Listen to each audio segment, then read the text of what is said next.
Hello everyone. So in this video we will talk about how to insert the values in the table. So this is all about connection established like host, username, password, and in this program we are using database as my database. Okay, because there are so many database.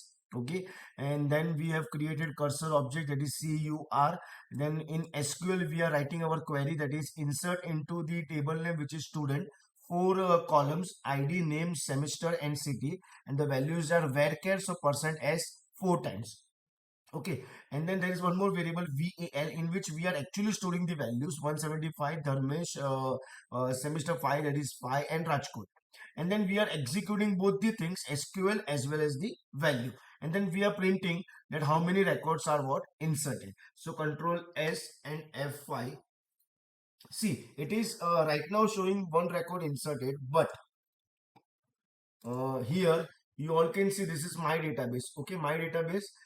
If I click on my database, and here if I click on this student, okay, so here you will find no query. Okay, our query is this one, that is Rajkot, but you will not find this query. Why? Because we have to add one more line in our program, that is nothing but that cursor of that database object con dot commit function. If you will write commit function, then only it will update in your PHP myadmin. So now control S and F5. So now still again we are getting the message one record inserted. Now let's check that again.